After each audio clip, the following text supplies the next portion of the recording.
Con el auspicio de Aguas Andinas, presentamos ¿Cuál es tu huella?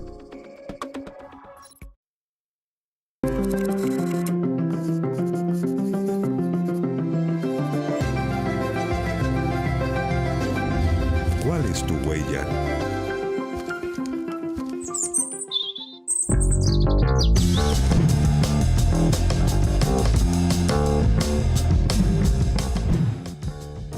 Nicolás, ¿de dónde vienes? Yo me estoy estacionando en el canal, así que te veo adentro. Nos vemos.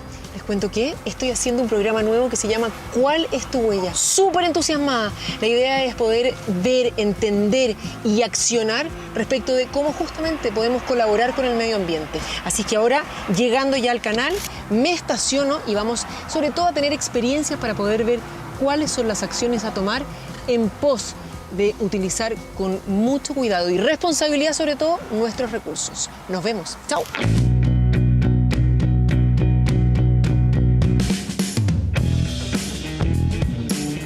A ver, trato de, mientras me estoy lavando los dientes, cerrar la llave, súper importante. Que las duchas sean más cortas y trato de tomar harta agua. Pero hay veces que se me queda o en el auto o en la oficina y ya está así como... Lo que hago en esos casos es, si está a una temperatura ambiente, se la echo a las plantas y vuelvo a cargar la botella. Incluso a veces le echo algunos cubos de hielo si estoy en mi casa y con eso la reenfrío, la reutilizo y me la tomo. Ahora, el tema es que yo no soy experta en esto y lo que quiero empezar a hacer es partir aquí, tomando acciones que nos involucren a todos, ojalá. Así es que voy a pedir ayuda. ¿Cómo estás? 1.000.000 de gracias por venir.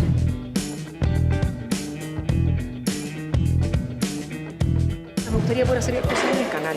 Acá hay un montón de cosas que yo creo que se pueden hacer. ¿Dónde quieres que empecemos? Empecemos por el casino. Cuando escuchas que tenemos una escasez hídrica a nivel nacional, uno dice que yo me deje de lavar los dientes con el agua corriendo o no. ¿En qué cambia en definitiva? Es que las personas que están en su casa tomen primero conciencia de ellos y hagamos presión para que los grandes tomadores de decisión que manejan los gigantescos recursos hídricos en las grandes industrias de este país, en particular en las industrias extractivas, tomen conciencia de esto y tomen medidas necesarias y suficientes para disminuir la huella hídrica de sus procesos. Podemos ver que acá hay un procedimiento en el cual se utiliza una gran cantidad de agua. Podríamos ver de qué manera podemos reutilizarla.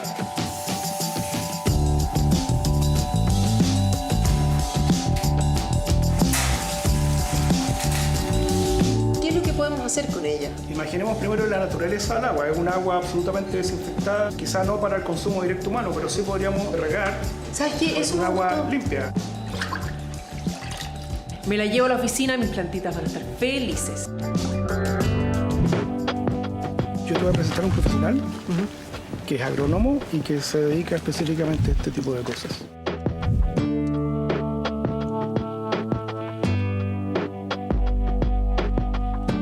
A ver, veníamos conversando respecto del riego. Estuvimos revisando aquí las especies que hay en el canal, cómo se está ahorrando agua, pero ahora a nivel personal, cada uno en su casa, aquí en Santiago, en la región metropolitana, en la zona centro, ¿se deberían cambiar lo que generalmente plantamos, por ejemplo, para poder optimizar nuestros jardines o el uso del agua? Sí, de todas formas, hay que migrar hacia un paisajismo de especies xerófitas, ¿ya? Que son más adaptadas a las condiciones reales de este lugar. No sacamos nada con seguir cultivando pasto y especies tropicales y al final consumen una cantidad de agua que no podemos otorgar. Y ahora justamente el riego, porque hay mucha gente que lo toma como terapia. Llega a las tardes a su casa, se pone a regar con la manguera y es el momento de paz, de tranquilidad, donde piensa. Tenemos que cambiar ciertos hábitos. Sí, efectivamente. Es muy difícil medir la cantidad de agua que se está aplicando con una manguera. Y esto es especialmente importante en las municipalidades. Las municipalidades que están regando con manguera, con camión de aljibe, no tienen la posibilidad de cuantificar cuánta agua están aplicando. Chile como país está con una superficie de áreas verdes por habitante bastante más bajo de lo que recomiendan organismos internacionales. Ellos plantean 8 a 18 metros cuadrados por persona y nosotros acá en Chile estamos menos de 5.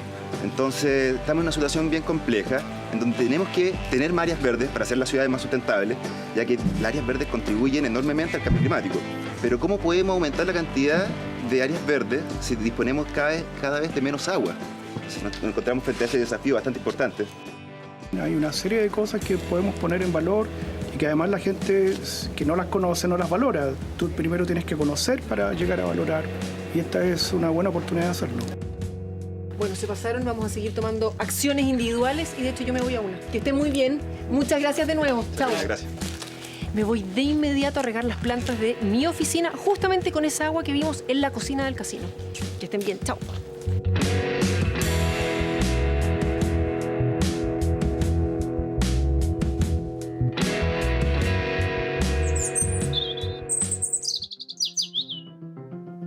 Bienvenidos a ¿Cuál es tu huella? Me imagino que ya están pensando en formas de poder ahorrar agua. Y es que, ojo, hoy la humanidad entera es la que vive los estragos de una pandemia de la cual apenas conocemos sus orígenes y que aún no está claro, por ahora al menos, cuáles van a ser sus reales consecuencias. Pero no es el único conflicto que debemos sortear todos juntos en vastas zonas del planeta y, por supuesto, también en nuestro país. La sequía pone en riesgo la habilidad y desarrollo de las comunidades. Iniciamos la primera temporada así de nuestro programa hablando del agua. Y es que cómo alcanzar un futuro más sustentable, colaborativo, responsable. Es una tarea de todos y de todas. Bueno, desde esta tribuna es que los vamos a invitar a conversar, pero también a compartir experiencias con aquellos que creen que sí es posible mejorar el mundo a partir de una sencilla pregunta. Se la volvemos a hacer. ¿Cuál es tu huella? Y justamente queremos conversar con alguien que tiene mucho en sus manos para poder ayudarnos a tomar más medidas y a tomar que el país las tome. Un total de 138 comunas de Chile, entre las regiones de Coquimbo y el Maule, han sido declaradas como zona de escasez hídrica entre el año 2019 y lo que va solamente de este 2020, con cerca del 40% de las comunas afectadas, malos pronósticos de lluvia y nieve para este invierno y una legislación impopular. La crisis del agua se ha instalado en nuestro país. Justamente queremos hablar sobre la sequía, las urgencias en esta materia y cuáles son las iniciativas que se llevan a cabo en la cartera para enfrentarla. Tenemos el contacto a esta hora con el ministro de Agricultura, Antonio Walker. Ministro, muchísimas gracias por estar con nosotros y por este tiempo en Sabemos, días muy pero muy ocupados. Bueno, Carolina, gracias a usted por el contacto. Encantado de hablar de un tema tan importante para el futuro de la agricultura de Chile y, por qué no decirlo, para el futuro de Chile en su conjunto. Así que encantado de estar aquí compartiendo con usted qué podemos hacer y cómo podemos enfrentar esta crisis hídrica. Ministro, antes de ir directamente al tema de la sequía propiamente tal y del consumo humano en particular y el agrícola, quiero partir preguntándole por lo que estamos viviendo hoy, a lo cual no somos ajenos y nadie. El coronavirus, el COVID-19 en nuestro país, durante la jornada de ayer en la tarde, la organización Greenpeace sacó un informe en el cual dice y alega que 350.000 chilenos no tienen agua suficiente para poder lavarse las manos. Lo que dicen es que el suministro en zonas rurales y alejadas, tal vez de las metrópolis, cuentan con un suministro, pero que tiene constantes cortes de agua, lo que lleva a que la crisis actual sea aún mayor para ellos y el riesgo de que se puedan contagiar es mayor. ¿Qué se está haciendo en función de poder ayudar a esas comunidades? Bueno, la verdad, Carolina, es que Chile es uno de los países que tiene una mayor cobertura de agua potable. En las ciudades, en los sectores urbanos, tenemos una cobertura de un 99,algo%. En los sectores rurales concentrados, tenemos una cobertura de agua potable de un 98,algo%. ¿Y dónde tenemos el problema? Tenemos el problema en los sectores rurales desconcentrados. ¿Qué significa eso? Que por cada kilómetro lineal tenemos menos de 6 arranques de agua. Y ahí tenemos efectivamente, yo diría que un número mayor al que dice Greenpeace. Ahí tenemos 400.000 familias sin agua potable, que eso representa más o menos 1.100.000 personas que en Chile estamos abasteciendo con camiones de aljibe. ¿Cuál es nuestro gran desafío como país? Poder abastecer de agua potable a esa cantidad de gente, enorme de gente que hoy día no tiene agua potable, cuando nos están pidiendo que nos lavemos las manos más de 15 veces al día, ¿no? Y nosotros estamos repartiendo ahí 50 litros por persona, lo que es insuficiente, y por eso estamos haciendo un esfuerzo tan grande para los próximos 5 años de poder ponerle agua potable a esas 400.000 familias que hoy día no tienen agua potable. Ministro, si seguimos con las prioridades tal vez que tenemos hoy, primero obviamente la salud de las personas y en este caso con mayor énfasis producto de la emergencia y la pandemia que se está viviendo a nivel internacional y nacional, pero por otro lado lo que tiene que ver con la actividad agro, que se ha declarado como una actividad de infraestructura crítica, la problemática de cómo las localidades rurales no están teniendo agua para poder lograr el regadío de sus predios y así poder seguir subsistiendo, muchos de ellos incluso con huertos que son su propia subsistencia familiar o comunal. Así es, Carolina, aquí tenemos que abordar el siguiente tema. Tenemos 300.000 agricultores en Chile, este es un país que es muy agrícola y hemos decretado 6 regiones con emergencia agrícola por escasez hídrica, 119 comunas, ¿no es cierto?, que lo están pasando muy mal. Y efectivamente, el principal problema que tenemos, ¿cuál es? Que el agua era un bien abundante. Hoy día el agua es un bien escaso. Y la demanda de agua es mucho mayor. La economía creció, la agricultura, que es la que ocupa un 75% del agua, creció, la economía del país creció. O sea, estamos demandando mucho más agua, por un lado, y tenemos un déficit de precipitaciones de un 75%. O sea, por un lado, tenemos un déficit de precipitaciones, tenemos menos reservas de nieve, ¿no?, menos caudales en los ríos, menos de reservas en general, y por otro lado, una mucho mayor demanda. De eso nos tenemos que hacer cargo. Y yo digo responsablemente, tenemos que dar un giro en esto, Carolina, porque no hemos quedado dormidos 30 años. La agricultura siguió creciendo, y hoy día tenemos un déficit de precipitaciones mucho mayor. Por eso tenemos que hacer los 26 embalses que tenemos priorizados, tenemos que hacer infiltración de acuíferos, tenemos que tener una nueva administración, un nuevo cuidado del agua, una nueva gobernanza del agua, una modificación del Código Agua, de todas maneras, y tenemos que administrar el agua con mucho mayor justicia social. Por eso es que creamos esta Mesa Nacional del Agua con el ministro Moreno, donde están participando gente de gobierno, de oposición, académicos, expertos, parlamentarios, etcétera, para abordar en serio el tema del agua. No desde mi propia trinchera o no desde mi propia esquina, sino que abordar el tema hídrico de Chile como un tema de Estado, como un tema nacional, como un tema de todos los chilenos, donde no haya gobierno y oposición. Este es un tema realmente, Carolina, central para el futuro de Chile. No solamente para la agricultura, que es la que ocupa el 75% del agua. ¿Para qué ocupa la agricultura el agua? Para transformarla en alimentos, ¿no? Pero también tenemos que hacernos cargo de la primera prioridad, que el agua, como primera prioridad, es para el consumo humano, ¿Ministro? Es para las personas. A ver, pero usted nos decía, tenemos que hacernos cargo en serio de este alto porcentaje que se ocupa, más del 70%, para el agro, pero en definitiva llevamos años en esto. ¿Qué es lo que falta? ¿Falta un cambio de cultura? ¿Falta tener mayor tecnificación del riego? ¿Faltan de verdad poner los recursos donde se tienen que poner? ¿Qué es lo que hace falta? Bueno, Carolina, nosotros hemos hecho nuestro propio decálogo de riego en el Ministerio de Agricultura. Y quiero ser muy concreto en esto. El diagnóstico yo creo que lo tenemos claro, pero necesitamos una mejor gestión del agua, necesitamos una nueva administración del agua, necesitamos fortalecer las organizaciones de usuarios, ¿no?, de las cuencas, porque ¿quién mejor administra el agua que la propia comunidad? Necesitamos hacer efectivo este plan de embalses, hemos priorizado 26 embalses. Necesitamos seguir tecnificando el riego de la agricultura chilena. Solamente tenemos 1/3 de la superficie agrícola chilena que tiene riego tecnificado. Necesitamos nuevas fuentes de agua. Necesitamos desalinizar el agua, ¿no? De la región metropolitana Arica tenemos mar. Como me dijo una señora el otro día en Coquimbo, ministro, ¿hasta cuándo no miramos el mar? ¿No? Necesitamos un reuso de las aguas servidas, necesitamos atrapanieblas, necesitamos hacer recarga de acuíferos, una práctica que es tan ocupada en Australia, Nueva Zelanda, en California. Necesitamos modificar el Código de Agua, que es del año 81, ¿no es cierto?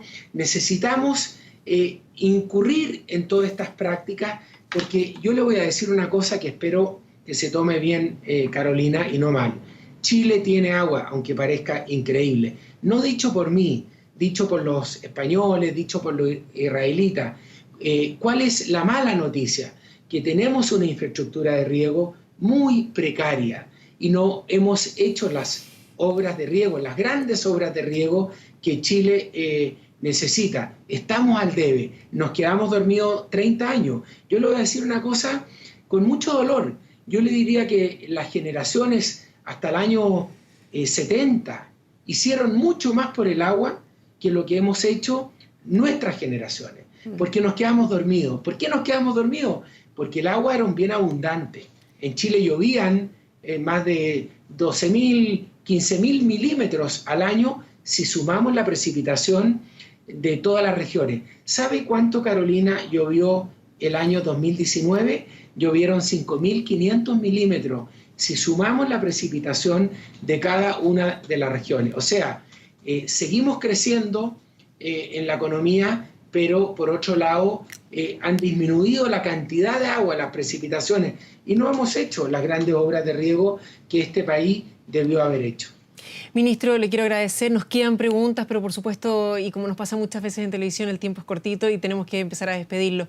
Le agradezco muchísimo y esperamos que esa cantidad de agua abundante que dice usted que tenemos en nuestro país llegue a todas las personas, sobre todo a aquellos que más la necesitan. Muchas gracias. Buenas tardes. Muchas gracias, Carolina. Encantado de saludarla. Hacemos una brevísima pausa, chiquitita. Ya volvemos con más, sobre todo con experiencias de gente como usted y como yo.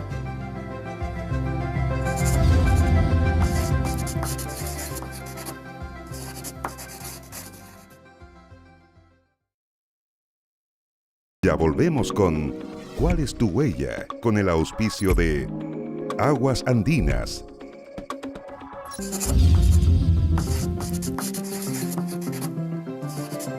Ya estamos de vuelta en ¿Cuál es tu huella? Y tal vez uno de los ejemplos más gráficos es el siguiente. Está enclavado en plena cordillera de los Andes y a más de 3.000 metros de altura. Hablamos del embalse El Yeso, que abastece de agua a la cuenca de Santiago. Tras 10 años de sequía y en medio de pronósticos desalentadores, el embalse hoy solo dispone de un 25% de su capacidad. Para evitar interrupciones en el abastecimiento de la capital, se desarrollan múltiples iniciativas tendientes a mejorar la eficiencia hídrica de la ciudad. Ubicado en plena cordillera de los Andes y a 3.000 metros sobre el nivel del mar, el embalse El Yeso resguarda un importante tesoro hídrico para la región metropolitana. Acá se encuentra la materia prima del agua que abastece el Gran Santiago. Aportar al río Maipo cuando este lleva déficit.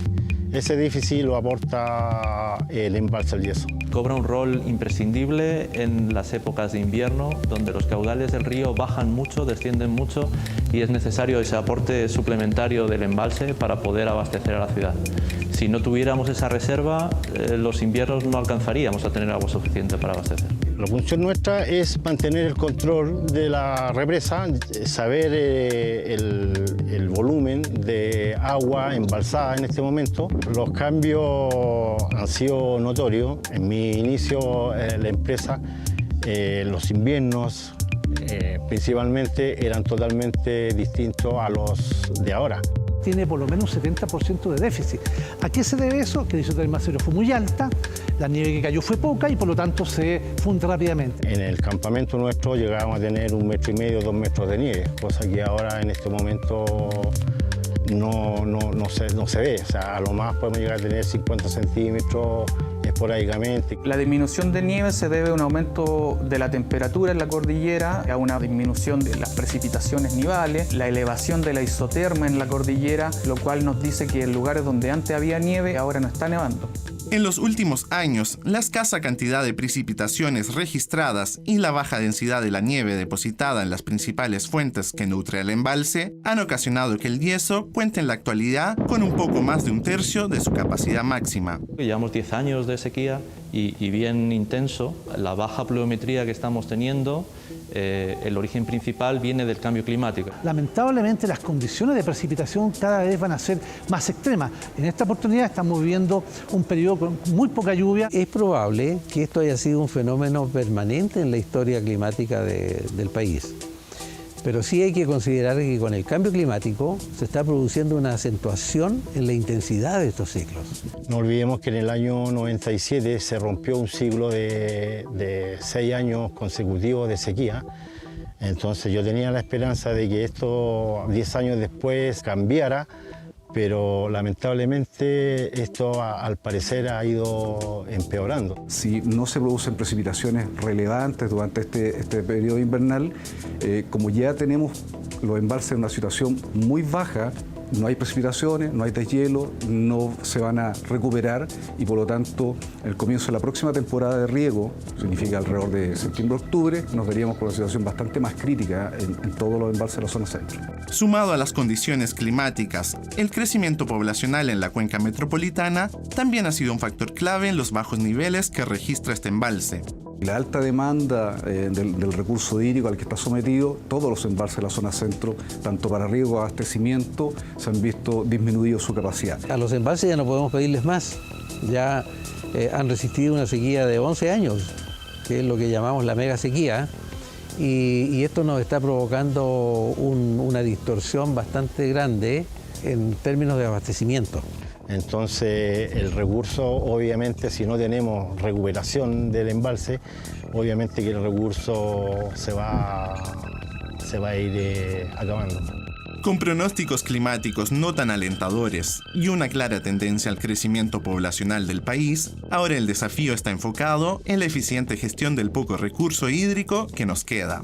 Nosotros como personas no podemos ir contra la naturaleza y cambiar esto, el tema de la sequía, pero sí podemos nosotros aportar cuidando el recurso.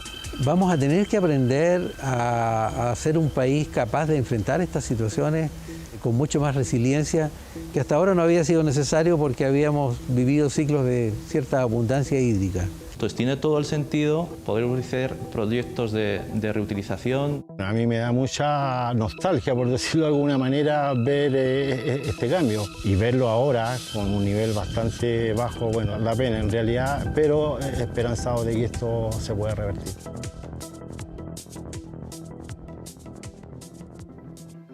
Ya lo veíamos, a los embalses no les podemos pedir más, ahora nos toca a nosotros. Y es que el uso racional del agua es una tarea que nos convoca a todos. Cualquier pequeño gesto es un proceso de aprendizaje colectivo en donde, más allá del ahorro, el ejemplo se convierte en una potente herramienta de educación ambiental. Miren los siguientes ejemplos que va a limitar. No hay lugar a dudas que el agua se está agotando en gran parte del territorio nacional. Y adelantándose a este escenario de escasez, surgen iniciativas ciudadanas que a través de pequeños gestos buscan adaptarse al cambio que se viene. Estábamos perdiendo mucha agua respecto a los servicios de la casa, como lavar el patio, regar el pasto. Yo lavo la ropa 5 veces a la semana, son 1000 litros semanales. Identificamos que primero en nuestra casa derrochamos mucha agua porque de repente teníamos cuentas de agua muy altas, teníamos muchos adolescentes con tremendas duchas que de repente veíamos duchas de 30 minutos por lo menos. Que se desperdicie como nada en una ducha o lavando los platos. Algo que se puede cambiar con pequeños detalles. Como pequeños gestos o pequeñas acciones pueden desencadenar un conjunto de cambios que sí te pueden llevar a algo mucho más sustancial. Vi una imagen por internet o redes sociales de un estanque para reutilizar el agua a la lavadora. Me pareció una buena idea, se pensó y se hizo. Se me ocurrió ese día, me levanté en la mañana, pesqué la camioneta, fui a comprar un estanque y lo fabriqué para poder empezar a implementar cuanto antes. Primero construí un prototipo. Era bien grande el prototipo. Construí un prototipo y empezamos a probar en la casa cómo funcionaba. Y nos dimos cuenta que era fácil, descubrimos una forma que no es impositiva, que no te corta el agua, sino que te avisa. Una vez que nosotros almacenamos el agua en el estanque, la utilizamos en 3 grandes frentes. Uno es el lavado del patio, porque tenemos un perro que ensucia bastante el patio. El otro es regar el pasto y el otro es para el WC. El dispositivo se conecta, en este caso, al Califone y es capaz de medir cuánta es el agua y uno le programa, porque es inteligente, tiene un procesador y uno le programa cuántos minutos quiere las duchas, por ejemplo, y el sistema avisa con pulsos de agua antes de cortar y después corta el agua. Uno siempre va a buscar la mano de como ya me voy a quedar unos 30 segundos más, ya un minuto. Acá te avisa. Entonces es más fácil de controlarse. Con pequeñas acciones y cambios de rutina, muchas familias ya han reducido considerablemente su consumo hídrico. Para ellos ya no es un sacrificio, y sí un nuevo estilo de vida. No nos privamos del agua, no se trata de privarse del agua, es de consumirla racionalmente, de no derrocharla. Me costó al principio, pero uno se va acostumbrando súper rápido. Si yo pasé a darme duchas de 10-12 minutos a 5 menos. Yo creo que las contribuciones que podamos hacer nosotros como personas naturales e individuales va más de la mano con una concientización y hacernos cargo de nuestra huella en cuanto a cuánto es lo que nosotros contaminamos, cuánto es lo que nosotros perdemos o botamos de agua. Si suman el global, ¿no es cierto?, de todas las personas, comienza a ser más atractivo el ahorro. Pero en mi opinión, yo creo que lo más importante no es la cantidad que ahorras, sino la educación ambiental que estás produciendo a través de ese ejemplo. Una conciencia medioambiental que nosotros podamos tener y heredarlo a nuestros hijos, yo creo que es lo importante, y tener fe que las futuras generaciones van a hacer mejor la pega que nosotros. Siendo ideas fáciles de implementar y de muy bajo costo, los pequeños gestos por el agua que realizan estas personas son un gran aporte al seco escenario pronosticado para los próximos meses.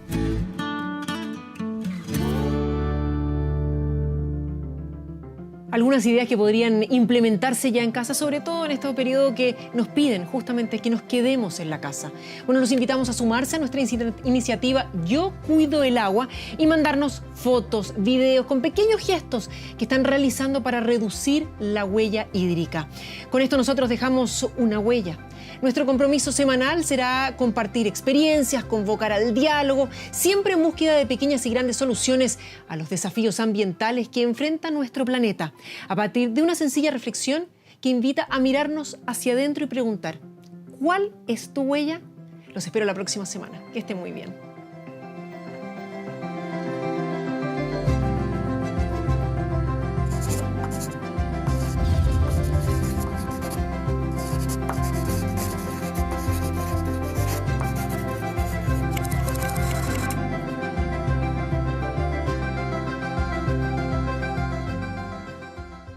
El auspicio de Aguas Andinas hemos presentado ¿Cuál es tu huella?